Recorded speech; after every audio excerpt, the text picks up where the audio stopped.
Today, we're going to learn how to do streaming with LangChain. Now, streaming is a very popular feature for large language models and chatbots, but it can be quite complicated to implement, or at least confusing to get started with. Now, for those of you that are maybe not aware of streaming, it's essentially when you are talking to an LLM or a chatbot and it is loading the output token by token or word by word.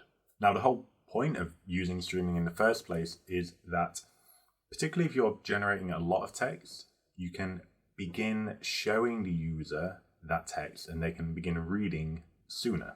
Now, implementing streaming, it can be very simple if you are implementing it for a simple use case, but it begins to get more difficult first when you start using LangChain, and then secondly, if we begin using agents, it gets a little more complicated. Then if we take it a little further and maybe we want to stream the data from our agent through to our own API, then again, things get a little more complicated. But in this video, we're going to go through all of that. So by the end of this, we'll actually have an agent in LangChain that is streaming via a FastAPI instance. So let's just jump straight into it.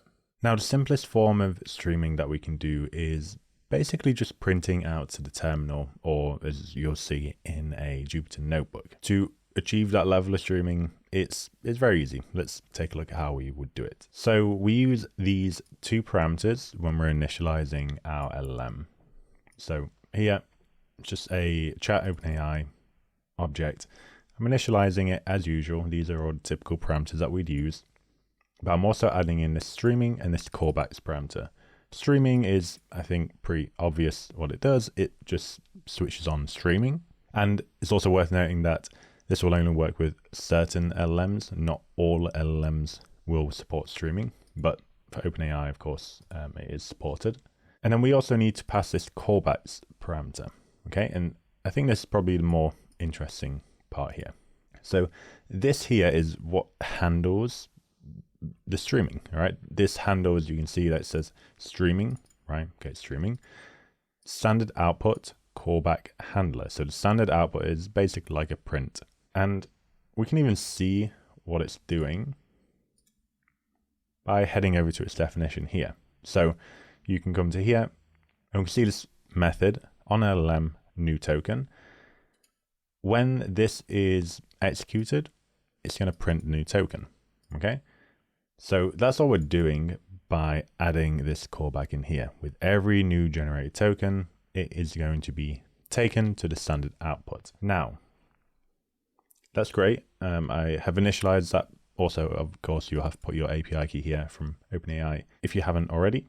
Now, if we run this, okay, so like we would in LangChain normally, so we create our human message and we just pass it to our LLM. You will see straight away we have streaming, right? So it took 2.2 seconds to complete. So if we didn't enable streaming there, it would have taken 2.2 seconds to show anything, right? It would have basically come out with this at the bottom here. But you saw that it kind of went through token by token, printing them to our output, right? So we can see it again like that. Now, this is really good, especially when we have more long outputs. So maybe we say, tell me a long story.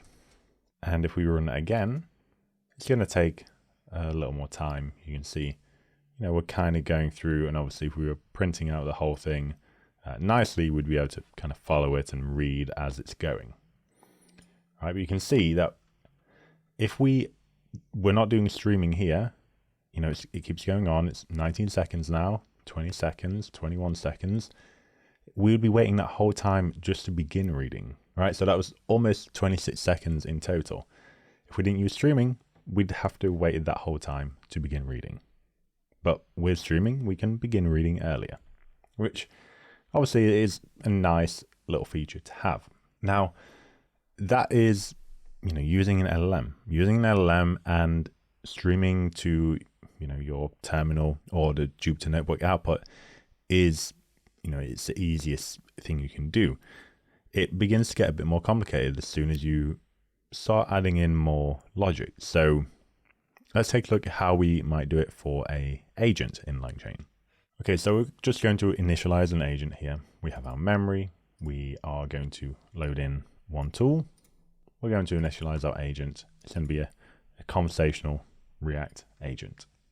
Okay, and we're using the same LLM. So because we're using the same LLM, we already have our callback, our streaming standard output callback handler that is already included within our agent. So we can initialize that. One thing that you will, or that you should do here, is make sure you return intermediate steps as false, because that will trigger issues if you're trying to call things back. And you can actually pull back those intermediate steps by parsing what is being output to you anyway. And I also set verbose equal to true so that we can actually get all of the outputs. So after initializing that, I'm going to create this prompt. It's just string this time rather than the messages. That's just because we're using an agent rather than the LLM directly. And yeah, let's try it. Okay. And you can see there it actually, it streamed and it output the entire, we have the action input. So whereas before we kind of just had this bit, with a agent, we have more, because an agent basically works, it's like an added a little bit of logic around the LLM. And in order for it to correctly parse what the LLM wants to do, it asks it to return the output from the LLM in this JSON format with an action and an action input. Now, this is useful because, sometimes maybe we want to use a tool using our agent, or we want to go through multiple, almost like thinking steps, right? So here's an example of that. We're going to use the calculator tool, or the LLM math tool that we created. So we're going to say, what is the square root of 71? We run this, and you see it's using the calculator action, right? And from that, it basically uses this calculator tool, and it puts in this value here. So the square root of 71. And from that, it gets this answer, which it can then feed back to us in the final answer, right? And when we ran that, it's going to stream the calculator. It also streams this a little bit here. I'm actually not sure why it does this, but anyway, and then it streams the final answer. Okay, so we can parse that, we can extract the tools, we can extract the final answer, and just do it in a cleaner way. But how do we do that in a cleaner way, right? Because right now it's just outputting everything to us. Well, we have like two options. We can either use, there's a LangChain callback handler built specifically for outputting the final answer to us from an agent. That is literally what it's for. And the other option is we can create a custom callback handler. And I would say the custom callback handler is, well, it's more flexible, of course. It just means it requires a little bit more extra work on our side. But both are pretty straightforward. So let's first have a look at the simple out-of-the-box LangChain callback handler. Okay, so because we're initializing a new callback handler, we need to reinitialize our LLM. For now, I'm going to use the default tokens here. So I will initialize it like that, and we also reinitialize the agent. And then we can go ahead and try and see what we get. Okay. Right, so it didn't really, well, it didn't stream anything. It just streamed this little bit here. And that's because by default, this is looking for something like, something wrong. So rather than looking for final answer, it's looking for something like, I don't know, final answer with a lowercase a or something along those lines. I don't quite remember. So what we can do instead is obviously just say, with this answer prefix tokens, once you see these tokens, then you begin streaming, right? So we should hopefully get a better result by doing this. Let's try.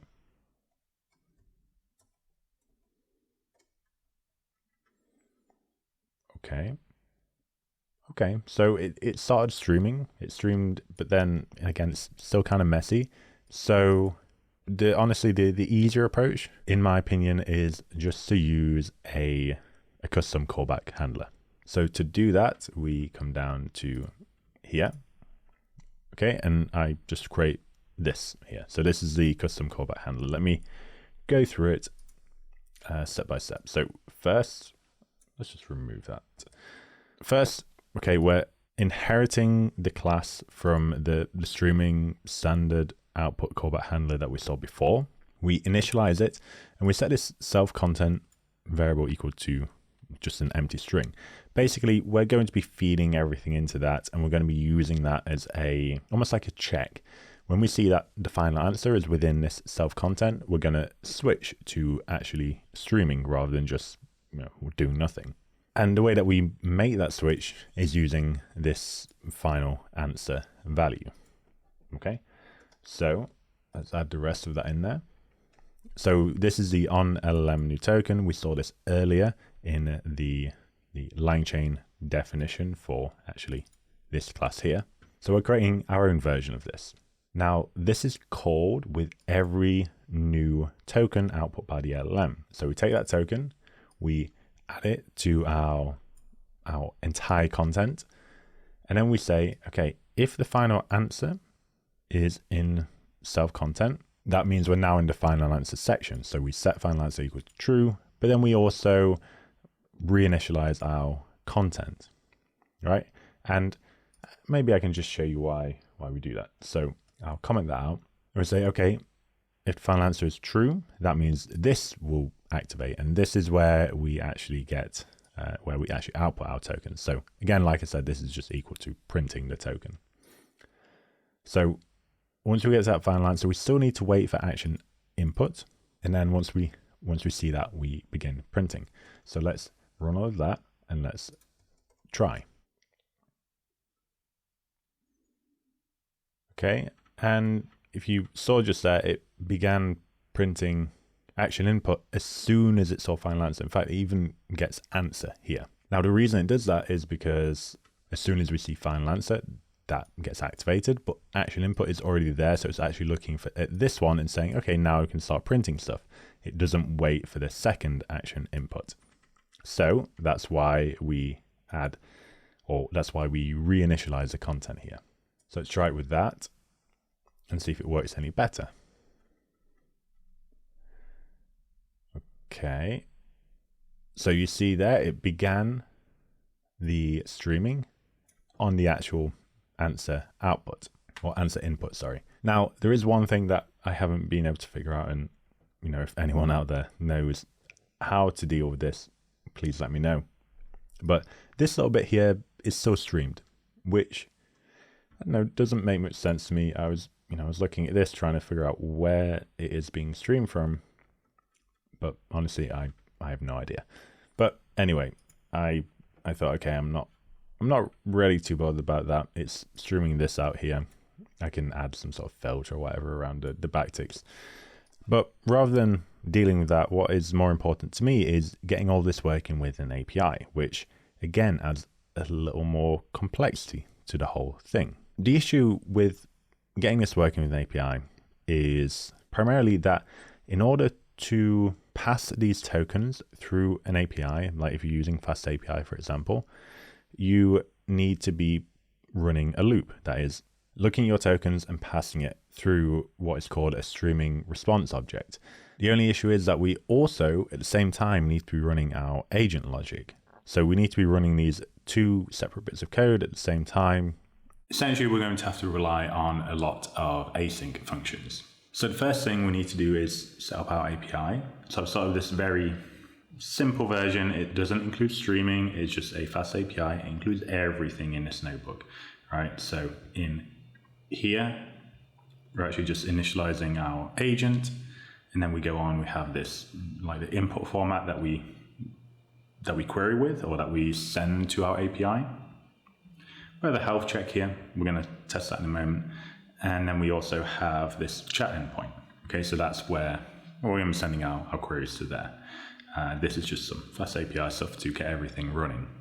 So before we run anything, we need to actually just start the API.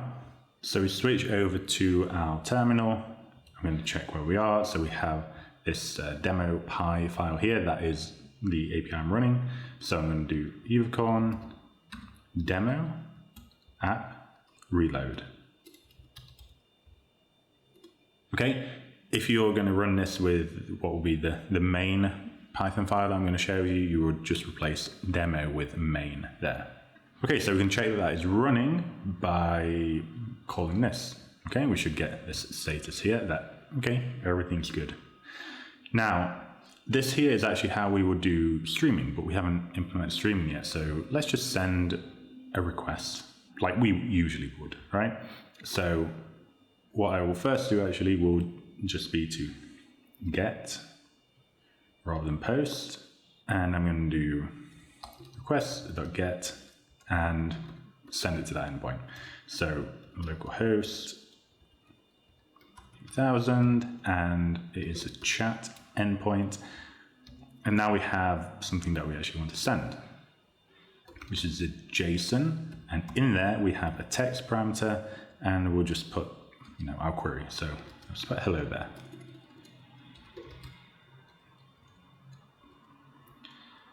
Okay, let's run that. See what we get. Okay, 200, that's good. And let's see what that contains. Okay, so we got the response here. That's great, but obviously that's not streaming. We want to implement streaming. So let's go through how we would do that.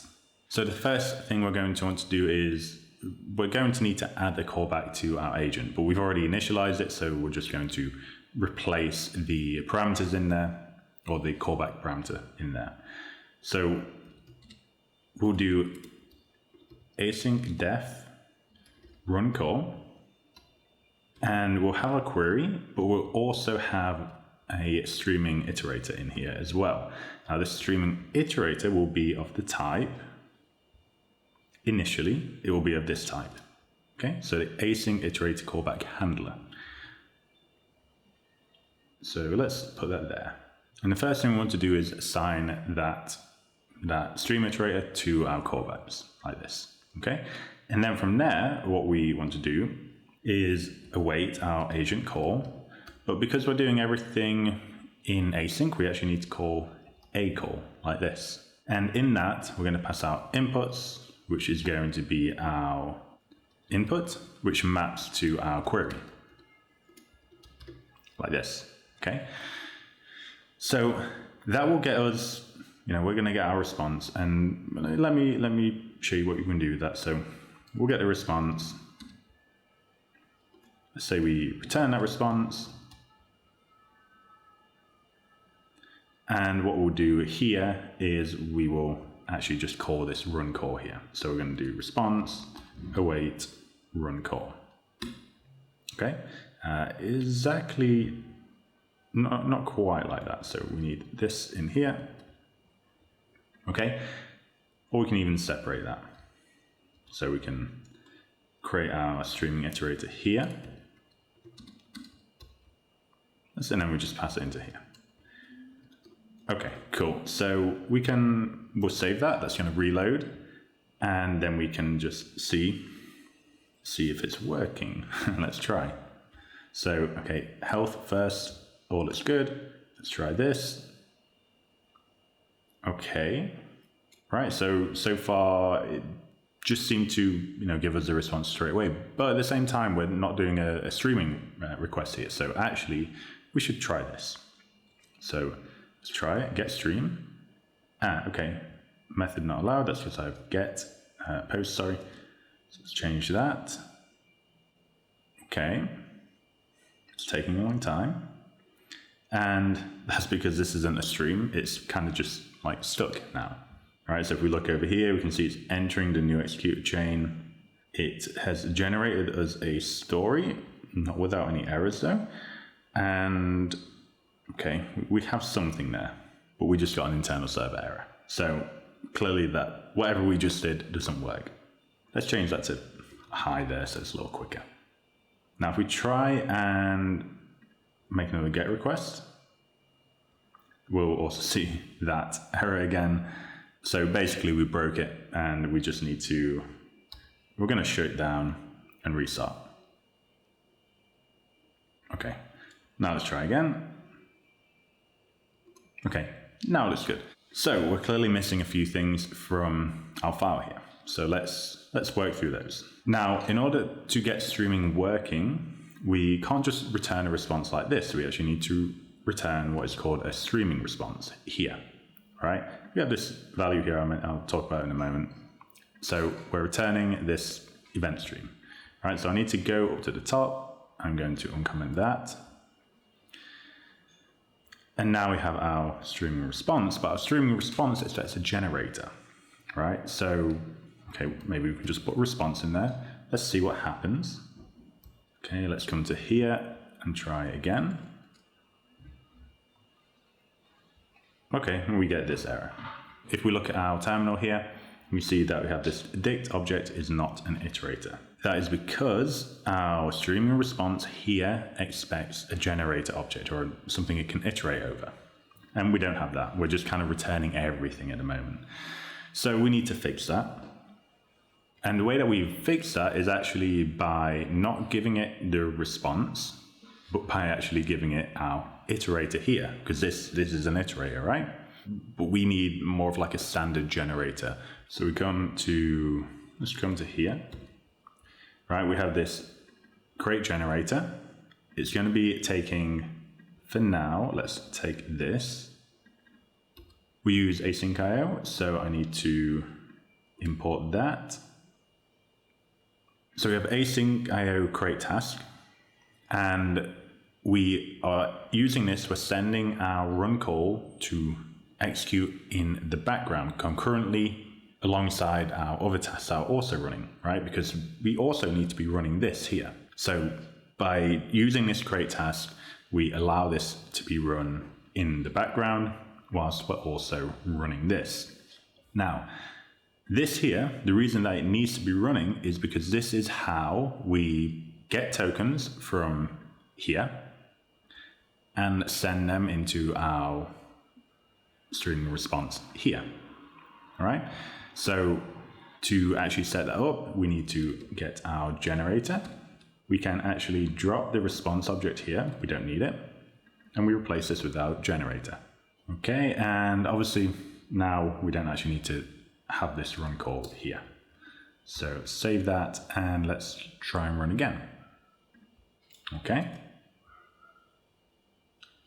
Nice. So that kind of looks like it's streaming, but let's rerun that and we'll look at the terminal as well and see at what point is this actually running, because sometimes it can kind of trick you and you might think that you're running this or you're streaming this, but actually it's loaded everything and then it begins streaming, which is not ideal. So what we're looking for here is that this will begin streaming. In fact, we can ask for the long story now. So tell me a long story. This should begin streaming whilst it's still only on entering new executor chain. All right, if it comes up with this before we start streaming, it means that we're not actually streaming. So let's try. Okay, looks good. We're streaming. It hasn't come up with the answer yet. So that means it's actually giving us these tokens as they are being generated by the model. But then we get to the end here and we still have this error. So we need to stop our app on the other side and we will just run that again. Let's try again. All right, so tell me a long story, or let's go with hi there again. Just make it quick.